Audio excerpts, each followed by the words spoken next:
KT Cryer is a spiritual psychologist who has her certification in somatic trauma therapy and is in an ongoing mindfulness meditation teacher training with Jack Kornfield and Tara Brach, two of the best teachers of our time.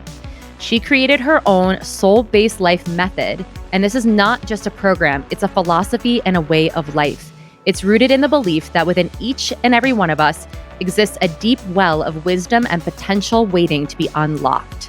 She understands that true happiness, purpose, and personal growth come from aligning with your authentic self and nurturing your soul's desires.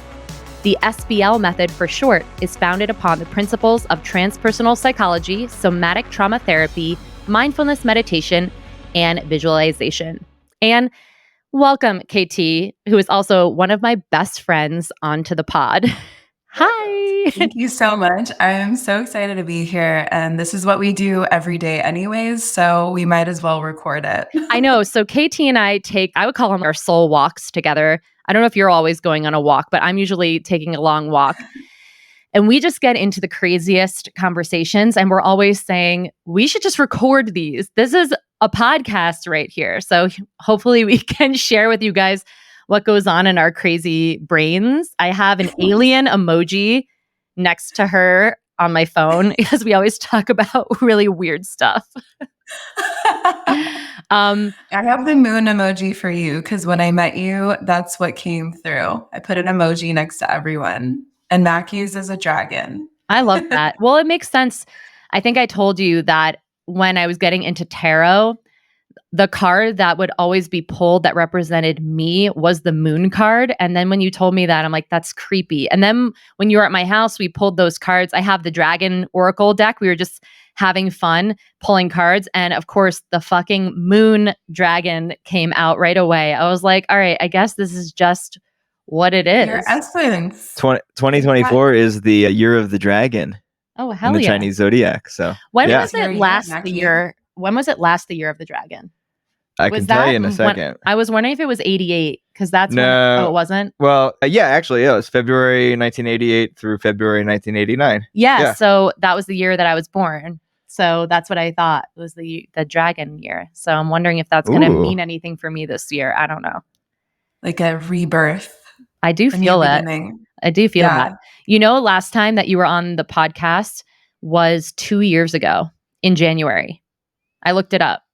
Wow. Time really flies. I can't believe we've been friends that long. Well, already. when I had you on, we weren't really that close. That's what's really, that's why I'm reflecting on is thinking about who you were when I met you and also what we've been through in the last couple of years together, which has been a lot of hard shit. And that's part of why we really became best friends is because we went through so many things together unexpectedly, and we were there for each other when we needed each other, which created a really close bond. And sometimes you get these friendships that you weren't expecting. And that was definitely how it was with you. Because when I first met you, I was like, oh, cool. She's awesome. I'm attracted to her beautiful hair and her, essence. Yeah. And also what you did for a living, that you were coaching and that you were getting your master's in transpersonal psychology when I met you. And I just wanted to get to know you because I felt like we were on the same wavelength, but I never expected us to get this close and be in a long distance friendship that's this close because you ended up leaving and moving. And remember how I tried to kind of break up with you? Mm-hmm. Yeah, you were trying to push me away. And I was like, nope. This is the juncture of whether we decide whether we're true friends. Yeah. And true friends can go the mile. They can go through hardship and we can work through conflict. I think that was hard for me having had all these friends when I lived on the East Coast. And then when we moved here, I had a lot of people stop connecting with me. And I guess they were convenience friendships that I didn't think were convenience friendships, which hurt my heart a lot and made me a little hardened to wanting to open myself up to meeting other people and letting them in, because then you have to let them go. And I think this is part of a conversation that we were talking about that we wanted to have today, which is how to really live authentically from your heart and open yourself up. And I was honest with you and you were like, what's up? And I was like, well, you're just leaving. So why am I going to really let you into my life if you're just going to be leaving. And I was so open and just said that, which was the first step, I think, in being really real with somebody. Like, I didn't beat around the bush as to why I was feeling distant from you. I just shared, like, well, you're leaving, so why should I try to get close to you when you're not going to really be around? And then that strengthened our friendship so much because we started having hard conversations. And you were like, if we're going to be friends, it has to be real communication, and we have to share, like, when something bothers us about each other. And there's been several moments in the last couple of years that we've had conflict, which is incredibly hard to do with anything and anyone. Yeah. And so we were just talking yesterday about this, and we were like, we have to add this to the podcast because I feel like this is such a universal block for so many of us. And it ruins relationships. It also lessens the quality, the joy, the closeness that you can have with someone because we're afraid of pain. And when you just notice pain is temporary, it's an intense sensation. And it's like when you can bring mindfulness, and this is why I love mindfulness meditation so much, is it trains our ability to stay in the discomfort, to be there fully present with all your senses. You're feeling your heart race, you're feeling the intensity, you feel maybe the urge to want to run away, but you're like, no, I can outwit this. I can know that if I stay, it's only going to bring me through to the other side of a deeper, more genuine and authentic relationship, which we did. And I'm so proud of us. I know. And it's still hard, right? And you're saying that people want to avoid pain at all costs. And I'm just thinking about what it feels like when I'm avoiding conflict. I never really thought of it as pain, but now that I'm thinking about it, I guess it's this intense discomfort.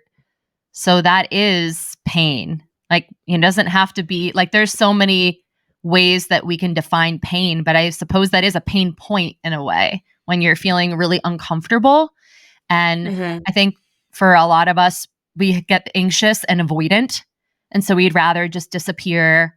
And this is for me, I do it through procrastination a lot, which is something I'm really trying to work on. It's definitely a trauma response for me that when I feel like scared, I'll just procrastinate and put things off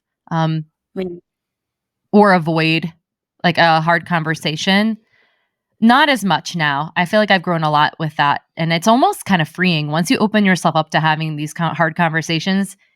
Not that I feel like it's appropriate to do all the time, because I feel like sometimes we over therapize everyone. So I think there's a fine line. Do you know what I mean? So we don't have to psychoanalyze every interaction. I love that you brought that up because part of the work that I do, I call spiritual somatics. It's just the easiest term I can have to describe it, which is you're dropping out of your head and into your body.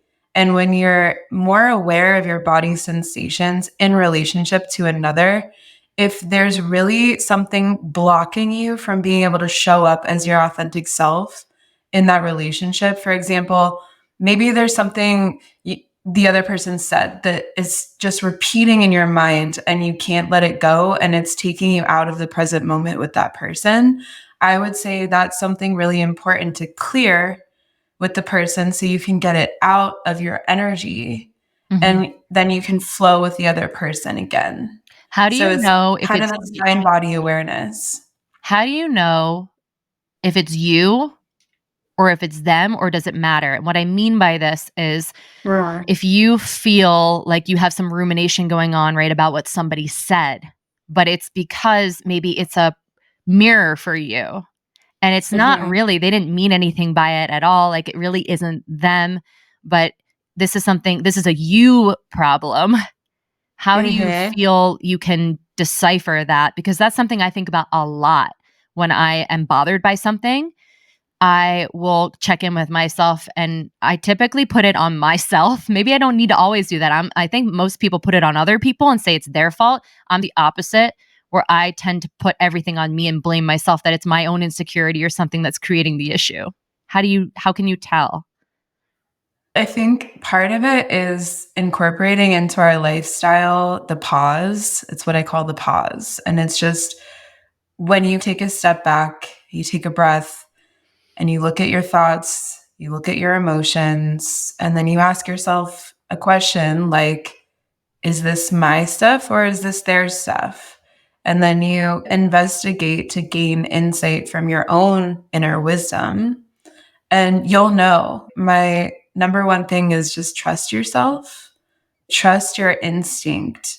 Because if we're really honest with ourselves, we'll know when it really is our stuff, because it will have been a pattern that's been in multiple relationships, not just this one. That's a But good call. if it's just this one, then maybe it's some behavior that's just coming across as like weird energy and it doesn't quite land right.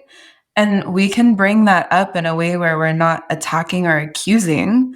We can still own it through I feel statements. Yeah. I feel this way when you say this. And I'm just curious, are you upset? Are you harboring something? Or am I just picking it up wrong? Mm-hmm. Or And that opens a safe space. What if something annoys you about another person? And I guess that's sort of like it's annoying you, right? So it's like I feel bothered when you are acting in this way or saying these things.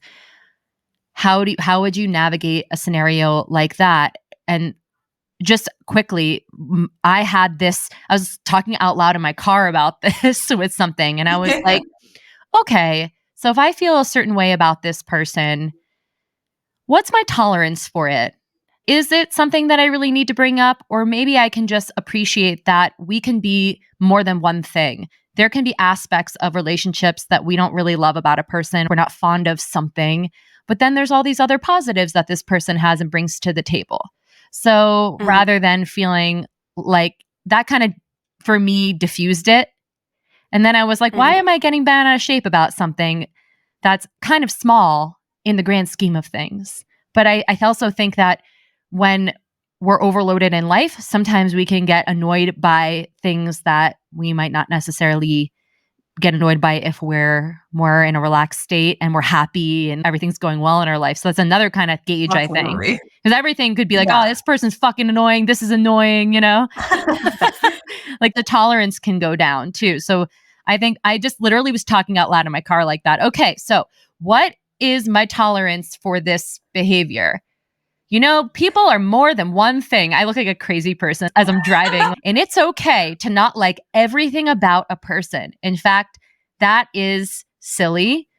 And who likes everything about everyone?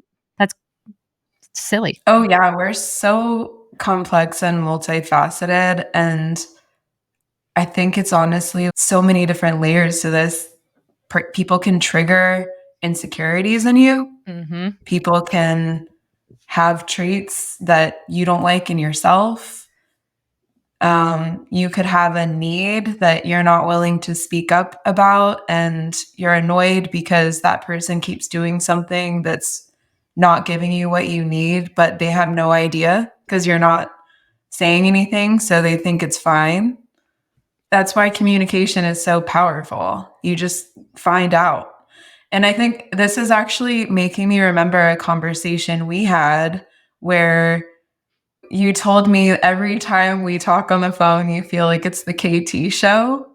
And I'm constantly talking about myself. And I literally had no idea that I came across that way too. I've never gotten that feedback before. And I was able to sit and receive that and open up a dialogue with you. And I think I remember you saying, I realize I don't speak unless you're asking me a question and you just speak. Mm-hmm. And I think that's the difference. Whereas I was expecting you to just share yourself, not to wait for me to prompt you. Yeah. And I think we've gotten past that. And I probably still talk too much, but yeah, no, I think that is such a great example of speaking what your needs are. I think that Mr. Mackey over here, I'm going to give him a little pokey poke. I think that we could definitely do a better job of that in our relationship because I feel like it's the Juliet show. Yeah, I think that is something that I've been working on. And the good news is that a lot of the things that you like to do, I like to do too. So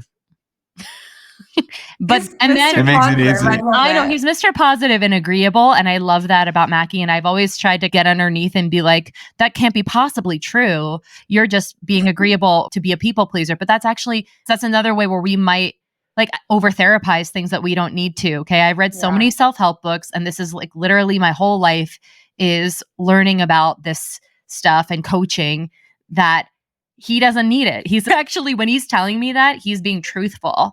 And I have to take that as that's true for Mackie, that I trust at this point in our relationship, though, that you would stand up for yourself if you wanted to and let me know if I'm doing something. And you have, definitely. But full permission for all of us to call each other out on our shit, and full permission to all you listeners. Just, I think that there is respectful ways of doing this is what we're talking about, right? Time and place, set and setting. This doesn't just give you full permission to bulldoze somebody and make them uncomfortable. I think that it's important to, I know for you and I, KT, if there's something we need to talk about, I would be like, when's a good time that we have some space? Because we both work with clients all day. Like, it wouldn't be good if I just try to call you within 15 minutes between your next client and be like, hey, so you made me feel this way the other day. And then you're like, what the fuck? So I do think that you have to find appropriate times and places to do it.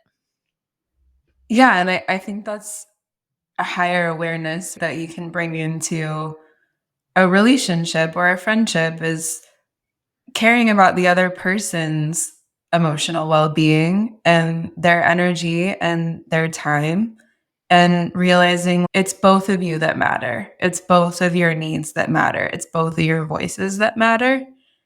And then creating a space where you can both show up as your present, fully heart-centered self. Because like you said, sometimes we're moody and we say things we don't mean, or we get triggered and reactive. And that's the other piece of it needs to be the right time so you can ground yourself and be more intentional. What about people harboring resentments? Just in general, that kind of energy, because we aren't perfect and we can be moody and say stuff that we actually don't mean. If we were to take a pause, we would be like, oh shit. I've had that happen like thousands of times in my life, where I sent a text or I said something and I was like, I really wish that I could have just taken an hour or two and thought about doing that before I did it, because I was just emotional and I just wanted to word vomit something. And then I really had regret. And then that person may or may not harbor resentments towards me, or if it happened to me on the other end. How do you feel about that energy of resentment, and is that something that we should try to clear with ourselves? Is that something that's a healthy thing to have? I'm curious your thoughts on resentment. Just to clarify, are you talking about when someone else is holding resentment towards you, or you're holding resentment towards them? Both, just the energy of resentment. Like, where is this on the totem pole of things? I think it's so destructive. It's like a silent killer of relationships. And more people than not that I've seen, because they're so uncomfortable with having these hard conversations, are harboring a lot of resentment. But then they shove it down and they act like it's not there. And when you do that, how authentic can you really be in a relationship with someone if in the back of your mind, there's this activated anger or upset towards someone? And then that's back to spiritual somatics. Somatics is awareness of your whole mind, body, spirit connection. And so is this really how I want to feel when I'm with this person? Is it possible for me to choose another way? Is it possible for me to clear this energy so that I can show up just feeling love and appreciation? And I would much rather have relationships where I can show up fully as a loving energy than a resentful one. And that's, at the end of the day, like self-love versus self-sabotage, because you're the one carrying that energy around. You're the one that has to live in it. whether you're aware of it or not. And it will show up in how you show up in relationship.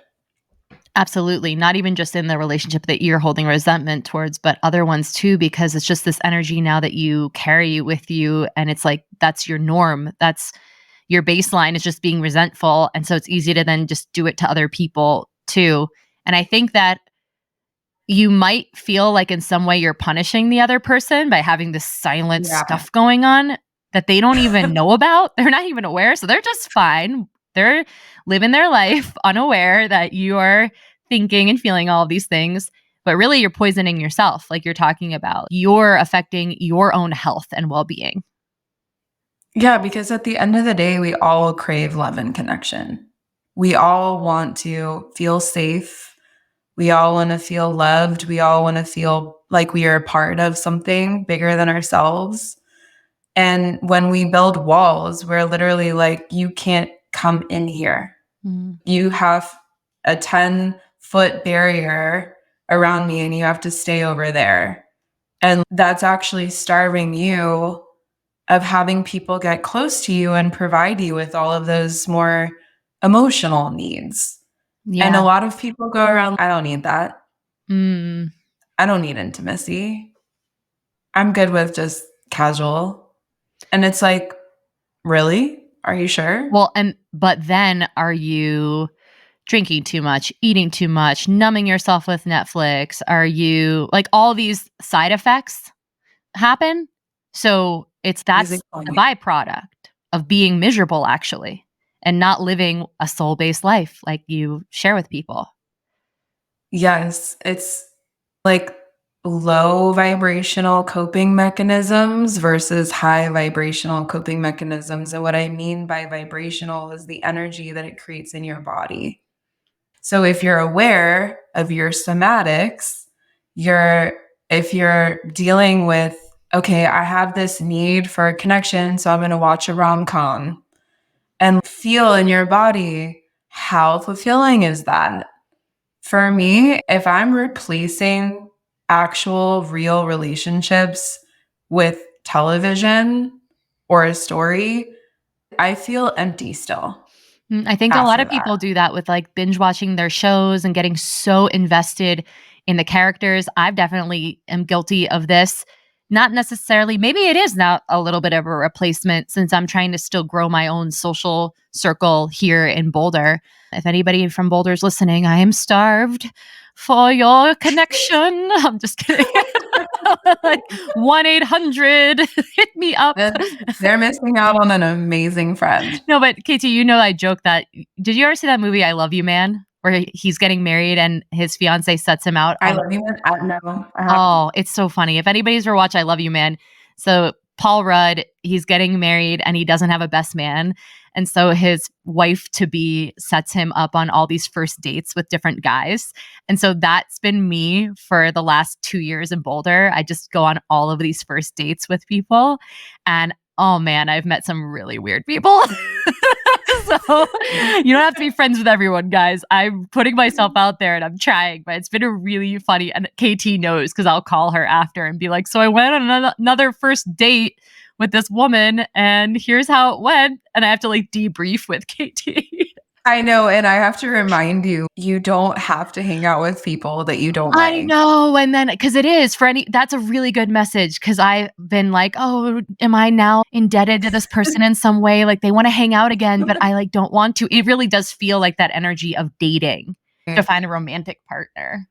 Apologies to anybody listening that Juliet hung out with one time. Oh no, God. If you want me to clear anything with you, listen, I'm a really good communicator. We're talking about being vulnerable. So if you want me to clear what happened on that date, I will. Just text me. Well, this is the other part of that, right? Which is realizing nothing's ever personal. Yeah. It's just not a match. And that can be a lot easier to say than to feel. Yeah. Right? But it's true. Like if you, again, take the pause, you reflect a little bit, and it's really, do we actually authentically have a connection and a vibe? Are we really that compatible as friends? Again, check in with your somatics. How does it feel? Does it flow or is it awkward? Do you have to force it?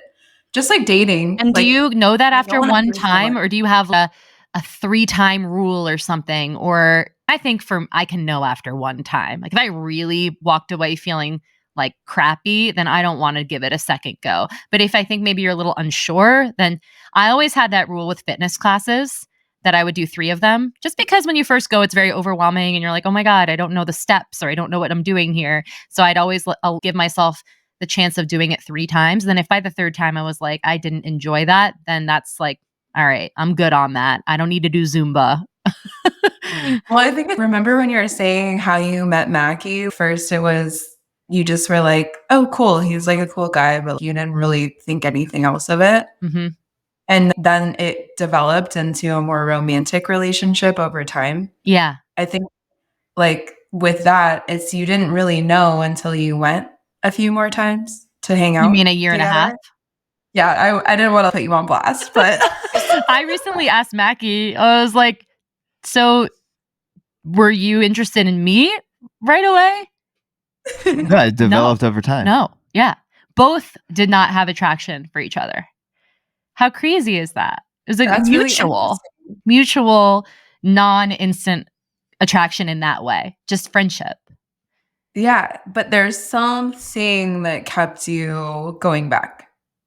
Ease. Right? Yeah. So it was ease to be ourselves. We didn't have to try to be other people. Or to be anything that we weren't. Yeah.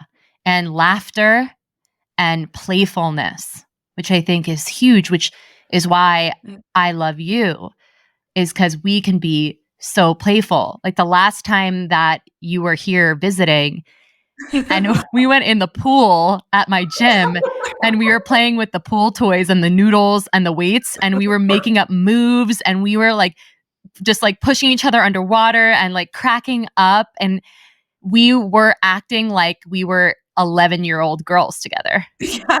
And Mackie was just in the hot tub just watching, not creepily watching, guys, just observing how we could just be our childlike selves. Which, what do you think are the telltale signs when you are in a good relationship with someone, whether it is family, friendship, romantic relationship? What are the signs someone wants to look for when they're like, okay, I can be myself, this is healthy? The number one thing is that they feel good to your nervous system.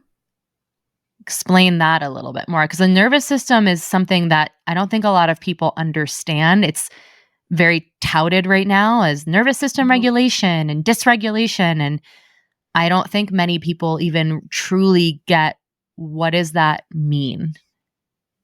If you can think of a time you were just really in flow state and present and very content and at peace, maybe it's after you guys work out every day, like that feeling, your nervous system is very happy. It's very regulated. And that's why you do it. You work out because it feels good. So if you were to be thinking about the opposite experience of something that makes you feel a rapid heartbeat, maybe you feel like tense or drained of your energy, that's because your nervous system is feeling activated and you feel under threat. And some people's energy feels like peace when we're around them, and some makes us feel like stressed. And it's to get scientific, it's just your parasympathetic is when you feel peace, your parasympathetic nervous system. And your sympathetic is when you feel activated, when you're in fight or flight, which is survival. It doesn't necessarily mean that person is toxic or not a good energy or healthy person. It could simply just be like your energies are so different that you can't find resonance. And resonance is like what you and I have. We just flow, and it's what you and Mackie have. It's easy. We just flow. That's resonance. Your energies vibe on the same wavelength together. And like you said, Mackie, like you guys have so many things you both love to do. it makes it so easy to just flow and do it together. And so your nervous systems are not in conflict most of the time, they're in flow most of the time. So that's what I mean by it doesn't necessarily have to be personal when you don't vibe with someone or like you don't feel great around them. It's just, oh, it's not a match. And I don't have to overanalyze why. Like, I think everyone has a certain kind of person they flow with. Yeah, I love what you're sharing, especially when I feel like we're in a epidemic of people wanting to be liked and loved by everyone to feel secure, and in particular online, which is just Oh my gosh, yeah. right, like on social media, like taking things personally when somebody doesn't like something or when somebody doesn't follow you back. Or I think that this is a really good point that we're really not supposed to have everybody that we vibe with. And also, who's supposed to have like thousands of friends? I don't know. That's not even, how are you supposed to be really connected with that many people? And I think there's a letting go of trying to be liked and pleased. And then when we're doing that, we're not really being ourselves. And this is, I feel like if there's a season of this podcast, which we're not doing seasons anymore, but I feel like I'm in the season of my life right now. So I'll be sharing more around this topic of authenticity and trying to be more of my true self. That's what my goal is in life right now. And who was saying this to me? We were at lunch the other day, and I was saying this at the table, and someone said, "Well, is anyone ever themselves?" And I loved that he said that, because that was really good insight for me to realize that this is really an issue for so many of us. And then it was, how do you know? The next question was, how do you know if you're being yourself? He asked me that. And I think it goes back to what we were talking about when you and I were playing in the pool. I wasn't thinking about who was watching me, being judged. I was just letting myself like be in the moment and have as much fun as possible and just enjoy my life. So in that moment, I was being myself. I wasn't in my head with judgment and criticism. I was just enjoying life. And I know that you can't do it all the time, but you have to think sometimes. You have to be analyzing things sometimes. But yeah, I want to hear more. Talk to me, baby. I'm talking. I got a lot coming your way. So that makes me think about why, when I'm coaching someone to live a soul-based life, the first thing is really about you getting in alignment with your own soul. And it's realizing everyone has a unique essence to them. We're all like snowflakes. If you look at any snowflake, they're all beautifully designed, but there's no two that are the same. And it's the same source, but a totally different design. And so if you look at people that way, we all shouldn't be trying to appease or appeal to everyone, because that makes us all the same and then therefore inauthentic. There's so many people not fulfilled, not happy, anxious, depressed, and it all comes back to the core. They're not in alignment with their soul. And a lot of people don't even know that this relationship even exists. Oh, I have a soul, I have a unique essence, I can be in alignment with it. Like, what? And so if you're looking inside, okay, and asking yourself, what really lights me up? What is it that makes my soul expand and get energized? And it's going to be different from the next person. What if And somebody can't realizing, answer that, KT? What if somebody's thinking, I have no idea. I don't know. I've just you start been living my small. life and I don't know. Well, it's first about developing mind, body, spirit awareness, because it's not something you can cognitively know. It's something you feel. And you have to be tuned into your subtle energy body. Like, we're not just physical bodies, we're also energy bodies. we're actually mostly energy. If you look on a quantum level, all of our atoms are 99.999 empty space. But empty space is full of energy. And so if you feel into your energy, there's an expansion when you're feeling good and you're doing something that excites you. Your energy feels like open, like a cloud expanding. And when you're doing something that doesn't, it goes right in on itself. You could think of it as a black hole. Supernova, black hole, supernova, black hole. So you want to, I call them soul breadcrumbs. You want to start feeling into, and it takes a conscious awareness process of being, how does this make me feel when I do this thing? Or I'm around this person? And when it makes you feel expansive, that's like a green light for it's like hot. You're like playing the hot and cold game, like getting warmer, getting hot, hot, hot. Like I'm in alignment with my soul.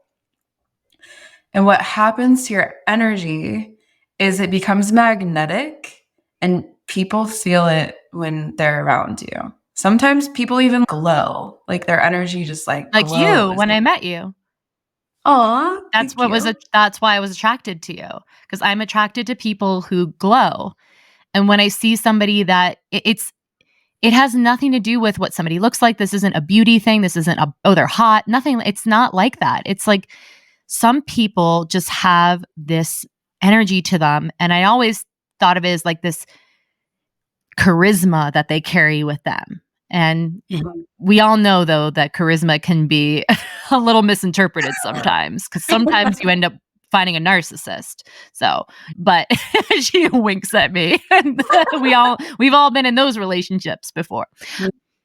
But there is just something like magnetizing about you that drew me in. And you don't always just see someone and think, I need to know that person. And then sometimes you do. You see someone, you're like, I want to know that person. I need to know that person. And so I think that is also what you're talking about with the energy. That's like the energy, subtle energy body that was speaking to me. It wasn't just a moment of feeling like, oh, who's this woman that's in front of me? I would like to know more about her. And just so I'm paying attention to my somatic body while you're talking. And I'm feeling so much love and I'm feeling so much warmth, like move around my heart space. And it's this beautiful, and it feels like it's moving into your heart and back. And like, I feel very connected to you because I love you and you love me, and you're sharing it vulnerably, and my heart is open to receive. Yeah. And it's nothing about, oh, I'm so cool, like I glow. No, it's literally I really appreciate that you see me and that you appreciate and value me, because not everyone does. Very true. That makes me feel special and very loved. And I also think it can be hard to receive this.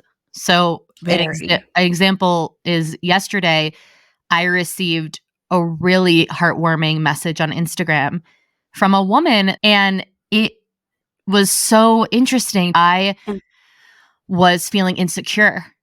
And so this beautiful message came through, and my mind tried to say, this can't be real. Is this a robot? This isn't this person. That's how you want to convince yourself of what your biases are. And this is obviously something I need to work on, because I wasn't ready to receive such a beautiful, heartfelt message from someone. And I was creating conflict when there didn't need to be any conflict in my own mind. This person has no idea, but I'm going through all this internal turmoil and conflict, feeling like I'm not enough, I suck. And then here I get this message, and I still tried to make myself feel like I'm not enough and I suck, when the evidence was literally in front of me. My question to you is, whatever that person was complimenting you about, do you believe in yourself?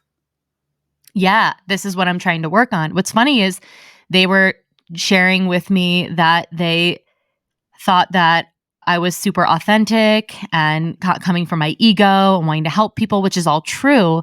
But I have a hard time believing in my authenticity, especially on a platform like social media, where everything just feels a little bit inauthentic in a sense because I use that for work. It's not just purely it's not a pure platform in that I have to promote myself and I have to like market myself. And I know that I can do that in my own authentic way, which I'm really trying to. But then there, of course, I are certain kinds of ways that you need to put it together that maybe I wouldn't, you know what I mean, Mackie? This is what we have a hard time with this.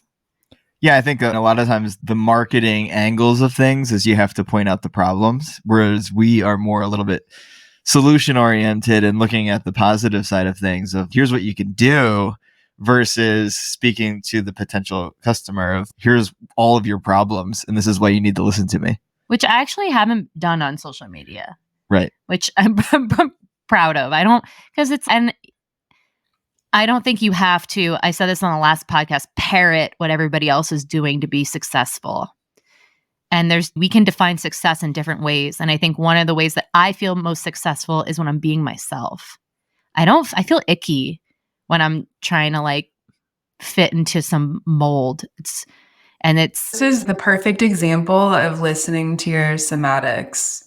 If you're just doing something because it's the way the world told you how you should do marketing is you should point out pain points. And it's like paying attention to how that lands in your own body and if it's aligned with your soul or not. And if it's not, you're going to be at conflict. You're going to feel that inner turmoil. You're going to feel misalignment, which is like when you're on a bad date. It's like, and you want to call your friend and be like, emergency. Awkward, like tripping over stuff, So wait, that's really funny. That's going to show up in how you write, how you speak, how you behave. If your inner energy is like that, it's going to show up on the outside. And that's not going to be magnetic, right? Because you're going to do the opposite of glow. You're going to go and cave in on yourself, black hole, supernova, black hole. So if you're more aligned with being positive and showing up in an encouraging way and talking about what's possible, your energy, if it's going to glow and expand when you think and say like things like that, that's what's going to draw in people. Yeah. I don't think fear mongering is healthy for any of us. I think that's what Mackie's saying, like always talking about the problem and making people aware. It's like sometimes it is helpful to see yourself in your messaging when you're sharing, do you struggle with this or this or this? Like sometimes that can be helpful because somebody can be seen, but then I don't like when it's all fear mongering like that and pushing people to the negative because like you're saying, like, energetically that just pulls you down. And not that we're trying to be toxically positive in any way, but there really is something about surrounding yourself with people that are positive, that you're in resonance with, putting yourself in the environments that you feel more positive towards. And this is a journey we all go on, and it is by no means ever perfect. We still have people, places, and things in our life that aren't great fits that we're trying to figure things out around. Like family is a great example of that for many of us, right? Yes. We could decide to never speak to our family again, but that's usually not the decision that actually feels good for our heart. It feels better to be connected to these people and just figure out some boundaries and ways that you can get by. But I'm thinking about those of us who are doing things, maybe it's our job, maybe it's some relationships that we are realizing, fuck, I'm black hole energy with those things. I'm definitely not supernova. Mm-hmm. What do I do? Because I feel stuck. How do I even begin to pull myself out of that? Because some of those things are really hard and big, right? As you know, how many clients have quit their jobs working with you? Not that that's going to happen to people who work with you, but it can happen, right? Because it's positive. It's always positive. A significant amount, yes. Mm-hmm. Because they realize that it's causing them panic attacks. They feel depressed. They have no energy for the things that they love to do anymore. They feel like they're not really a whole person. When I empower people that you can choose a totally different path if you want to. Your soul is here to guide you. It's your compass. You're not lost. You just have to connect with it. And you're powerful. You can create change, but it's work. And I think that's what separates people from that actually end up living a soul-based life versus those that live more of a, this is what the world told me I should do, and this is just the way that life is, and I have to just put up with it. Is, are you willing to do the work to get there? And be uncomfortable, like we were talking about earlier. It's very uncomfortable. And it can be painful because you face yourself a lot. It's a sacred journey of walking the edge of comfort for a while. Like you're in the fire of transformation. And if you're not doing it right. Well, I think that's great that you share that because it's very true. If you're at a point on your path right now where you are wildly uncomfortable, which I am right now. Me too. We're both in it. I'm so fucking uncomfortable. I'm like, you're like the caterpillar in the cocoon that's turned to goo. It was like, what am I gonna be? I'm stretching myself to really be able to go places that I would have previously just thought like that's not possible for me because I would just put a cap on myself, right? And I'm stretching it in physical ways with these ultra marathons I'm doing, which is my symbolic way of, I don't know, my physical pain is matching my energy pain in a way. Like I'm connecting them. But then with this whole trying to do this business and all these goals we have, they're really scary. And we easily could just talk ourselves out of them and keep ourselves really small for comfort. Yeah. And just be like, oh, well, we already know what works. We'll just stay doing that. And I think a lot of times when we go to make a change and stretch ourselves, we revert back, right? Because your belief doesn't match the new pattern. So you pull yourself down. So I totally have been doing that, right? Like my goal was to drop down to like only, I don't know, 10 clients a week. How the fuck did I creep up to 17 this week? That just shows like my fear. I don't trust enough in this process, which then I'm not having the time that I said that I needed to work on this business. So I'm doing it. I can see where my fear is leading the way. And it's hard. This is hard, especially with Mackie, like scarcity. Yeah. Mackie, how do you deal with the discomfort of growth and being in this like fire? It's interesting because I don't have the sort of comfort zone that Juliet has in terms of I don't have other clients to go back to. So I'm in the fire and I have nowhere else to go but to push forward. It's like mile 36 of the 50-mile race. 36 miles in, the quickest way down is on the road out versus turning back around because it's an out and back course. So for me, it's just sticking with it, trusting the process, and just powering through. Yeah, but you strike me as someone that is able to stay so steady. You're so centered and grounded, and you show up and you do what you have to do, even if you don't feel like it. And you maintain a powerful, positive mindset about the whole journey, even if it gets hard. So talk to us about that. I was listening to Tony Robbins last night, and he has a 90-second rule, and he doesn't allow himself to be upset, in a pity party, in any kind of negative place in his work for more than 90 seconds. So what he does is he fully feels it, he acknowledges it, and then moves on from it, because being in that state that negative state, he knows is not going to get him to push through and get past whatever that was. So if he's negatively impacted from that event or whatever it was, then he's stuck in that, and he's going to give it power over him versus giving himself the power to push through it. Mm-hmm.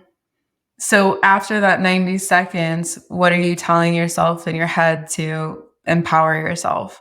Well, I look at the situation objectively, and it could be a bad situation, but having the ability to then think about, okay, that situation is there, that exists.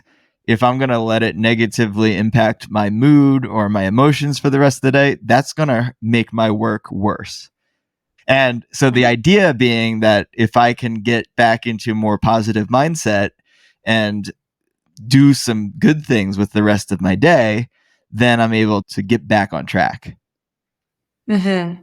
It's such a linear So simple. approach. I love it. Yeah, which is why we have a really good partnership, because I'm like more of the feminine chaos.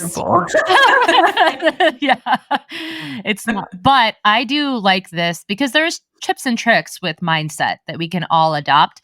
And I like this idea with work. I think it's more complicated when it comes to interpersonal relationships and your real true feelings. But work, yeah, come on, you're gonna like let work have power over you. Like, we are not our jobs. We are not money. Like, we have these things have so much power over us that they fuck up our whole life. And you know what? These are the years where we have all this capability. I remind myself of that. Like, this is why sometimes I have a hard time sitting at the computer and just like plugging away at things that will help us in business. I know you and I talk about this a lot because we just want to go out on a hike, or you want to go surfing, or I know that sounds really privileged, but they're choices that I will make the choice of making less money. Honestly, I know I could do a lot better financially if I worked way harder on my business. And I still hope that we can get more financially successful to have more stability in our life. So that's definitely a goal. But I also don't prioritize that over enjoyment and living my life now. Mm-hmm.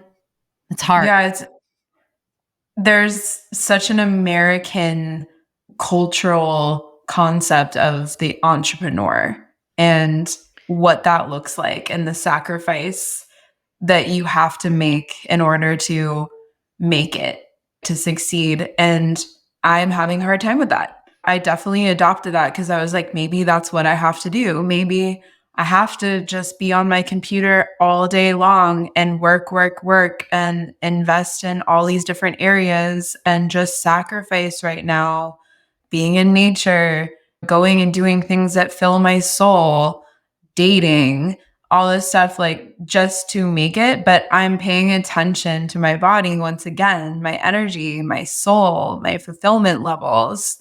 And it does not make me happy.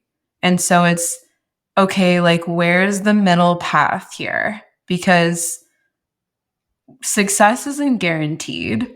And I'm alive right now. I feel like this path is making me take life for granted. I don't know if I'm going to wake up tomorrow. We don't have that guaranteed. And these years, like you say, are our best years. And am I just going to let it pass by and be like in a black hole in a computer because I want some goal like a year from now, 2 years from now, 5 years from now? I personally am not willing to sacrifice on that level. Because what's the point? We're all going to die. If you didn't know that, now you know. Oh my God. We are. You can't take your millions with you. Yeah. But you take your moments. You take your memories and your moments. And that's why I always encourage us to travel. I'm so hardcore with Mackie on this. This is the only time we ever fight. This is the only time we've never really fought. Right? Right. You guys get along. This is the only time that we don't get along, is that I always want to go on a trip. Like I every few months, it could just be a weekend but I just need to travel because it fills my soul. Like it's something I look forward to. I love it. I gain experience, wisdom, memories. They're so important and powerful. And then Mackie being a little bit more invested in this success and business, which I don't fault you for at all because I need you in my life. Otherwise, I really would struggle, I think. I would feel like I'm just going to take another hike and, oh no, I can't pay my rent next month. No, I'm not giving myself enough credit. Like I am very, very responsible in that way. And I try to strike the balance. But as far as pushing towards like bigger goals with work, you choose that because it's very meaningful to you. Yeah, and I think we're in a stage now too in our business that we're building systems that will in the future allow us much more freedom. But by building out the systems, it takes a lot of time. So it's like a little bit of a delayed gratification kind of thing where I want to build out these systems. So it's a matter of, for me, setting it up now so that way we have more freedom in the future. And I love you for that. Thank you. Because all of that is overwhelming to me and sounds like a lot at once to put the work in for, which is you're keeping me accountable to work on that with you. And left to my own devices, it would take me so long to do that stuff because I want to just go out and have freedom all the time. And yeah, it's striking this middle path, this balance, like you're talking about, KT, where you feel good about that, the fact that you're working towards goals in career, because that's something that also one of your big goals is to reach more people and help the world. And in order to do that, you do have to focus on some of these career goals, right? But at the same time, not selling your soul and not having time for you. Because we talked about this too, like we're both practitioners who live our message. And so if we're not living our message, if I'm not taking care of my health and fitness and my mindset and all the things that I'm sharing with clients, and you're not living a soul-based life, why the fuck would I want you to coach me if you're not living a soul-based life? You better be living a soul-based life. Yeah. I would feel like a fraud. There's a lot of people like that, though, that are coaching that do not live happy, healthy lives because they might have got into it from that perspective, but then they're like, money, money, money. I gotta just push. And then before they know it, they're like a slave to all That's of that. how you lose yourself. You lose your sparkle. You lose the thing that makes people magnetize to you. It's real. You have to walk that edge finely. Be very careful that you're not getting so far away from what makes you to begin with. Yeah, absolutely. So we're going to go on a trip in a few weeks, right, Mackie? Not a few weeks. We're moving first. Stop! No. But no, I can only handle so many things at once. We have a move coming. I love him and I have to meet him where he's at. It's hard because I'm like ready to get on an airplane tomorrow. And I also need to have delayed gratification. This is something I'm working on. This is a skill set for me that's important. And I am fulfilled in a lot of ways. Like I'm going to go on a hike right after this podcast. I put it in my calendar because it makes me happy and it balances me from all the computer work and things that I'm doing. So that's in my calendar, like going on a hike, and the weather is right. So I always try to look at that and see when my opportunities are to get some vitamin D, some Dr. Sun in my life. And I think this is what we talked about in our first podcast together, which is like micro moments or micro fulfillments that you can find throughout your day, because it's not just us that are building businesses. It's so many other people that are like feeling very kind of confined by their work-life balance. And it's hard to find that time where you can actually plug into your soul, especially if you have kids. It's where do you even find time for yourself? So it's getting creative, taking 5 minutes to be like, it is important that I feel expansion in my soul. Like, even if it's from walking in nature for 5 minutes and like not looking at my phone, like making an effort to tune into the sounds of the birds or the creek flowing or feeling the sunshine on my skin, like all of that, if you're looking just chemically at your body, is making a beautiful impact on your mind, your body, and your spirit. So that's a message I am trying to send. And every opportunity that I can is it doesn't have to look like a vacation. It doesn't have to look like a big thing. Yeah. Like, where can you just have micro fulfillments? Yeah. And I think we did talk about this on the first podcast, the escaping to the vacation. People who are only doing 2 vacations a year and that's it. That is their time to shine. And that is that's intense. 2 weeks or something out of a whole year that you allow yourself off time or connective time.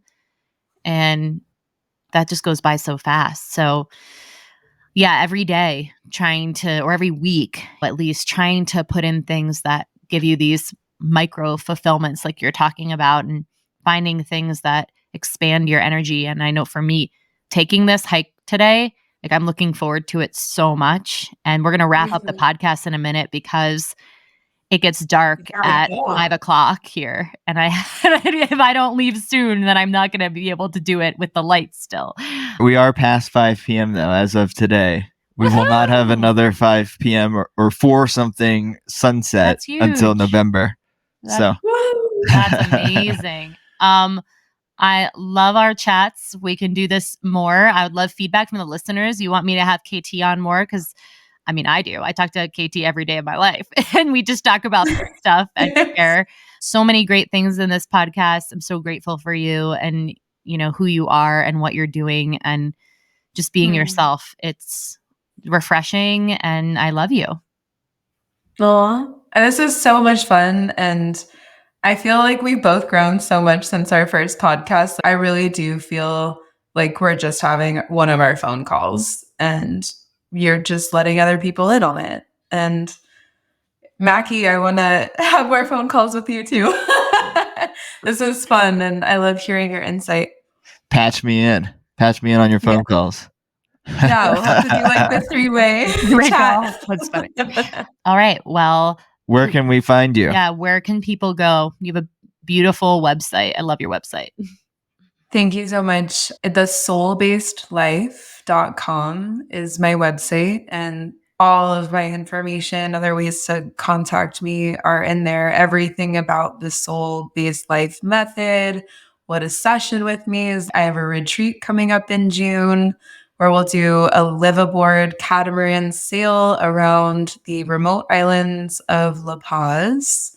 Nice. So yeah, that is going to be such a cool real life reset for people. I think another one of my big things is I'm trying to help people get back to nature, away from their phones, unplug. We're so plugged in and it's really not good for us. And we really need to balance with equal immersion in the natural world.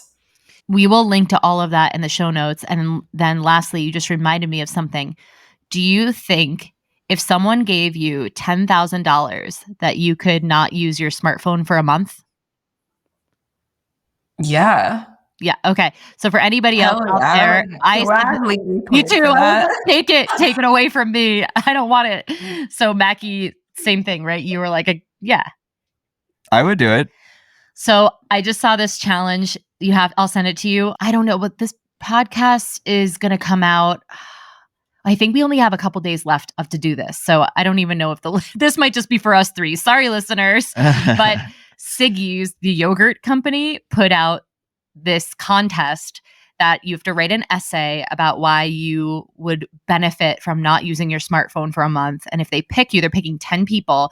They will immediately send you $10,000, a lockbox for your smartphone. They will give you a flip phone, which I think is so awesome for you to make phone calls on.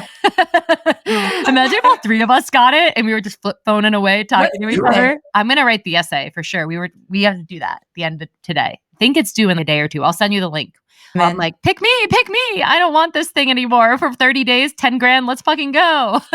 Yes, I'm so in. Nothing has sounded more exciting. I know. I mean, would I do it without the $10,000? I think it would be really cool if we started some sort of movement, like a 30-day detox like that. I'm just thinking out loud here, guys. I'm not ready to make any commitments, but that could be really cool. I have an idea. What? Why don't we start with no phone after 8 p.m. first? I am doing that. Yes. Yeah. So I think that's a good starting point. Just so you know, babe, I know that we have a time difference. I was going to tell you this. I'm now putting my phone on airplane mode at 8 p.m. MST because it helped me so much. Like doing that and then no screens, and then I'm getting really good sleep. My nervous system, speaking of the nervous system, it's really thanking me. It's holy shit. This is what you have to do to be healthier, because I'm always wired and tired. Yeah. And I realized I'm taking a meditation training and I have all these books and they're all on my phone or on my computer, and I'm on the screen way too much. My eyes are getting strained. Mm-hmm. Like my eyes are tired, and I've never had that before. And I was like, this is not good. Like No. I get like a leaf of sage or like a flower, and I put it next to my computer so I'm looking at something natural. Mm. I'm trying to help my eyes relax, but it's making me want to have real things, like real books in the evening, and things that I can really just put my screen away. Yeah. I read 3 pages of The Untethered Soul last night, and then I was like, I'm out. Lights out. It's kind of like very heady. All you need is a page or two of that book, and you're like, I've read the whole thing. So what I've been really loving to do is flip to a page, and just because any page in there is gold. Every page in that book is so special. So if anybody is looking for a really special book, Untethered Soul by Michael Singer, phenomenal. And any podcast he's ever on, he's just a wise sage, and I love his books. But yeah, maybe after my digital detox past 8, I'll be willing to go the next mile and we start some sort of movement. I think it'd be so fucking cool. This Siggy's could actually create this challenge more where we all do get a lockbox. Here's the thing that's really funny. That would mean that nobody can post about what they're doing. You know, because you can't post about it. Did it really happen? Yeah, because people would want to be like, "Look, it's in my lockbox." No, that defeats the purpose. What do I do instead? Oh, you have to get creative. Use the real world around you. This could be so cool. We need to think about how to do this. I'm curious for the listeners. We will post the questions. If you listen on Spotify, we can do these polls on there. So that's going to be our poll question. Would you do a 30-day no smartphone if you were able to have a regular phone that you could call out on and you have your computer still, but no smartphone? Let us know. All right, remember to take an assessment. Like, how fulfilled do you feel? How much energy do you have? Or how much you're tweaking out in the beginning? Because I think I would be tweaking the fuck out. Yeah, I would be like seriously, I'm an addict. So I would be like, my brain would be like trying to scroll things. I'd be like making weird hand movements and gestures. Switching out. Yeah, just switching out. Well, thank you guys for listening. If you've made it this far, love all of you. And if you have not followed, subscribed, and reviewed the podcast, you can do both on Apple Podcasts and on Spotify. It really helps our show be shown more. And we appreciate all of the love and support. Check out KT's website. I will link to that in the show notes. And we will see you guys next time. See you next time. Bye.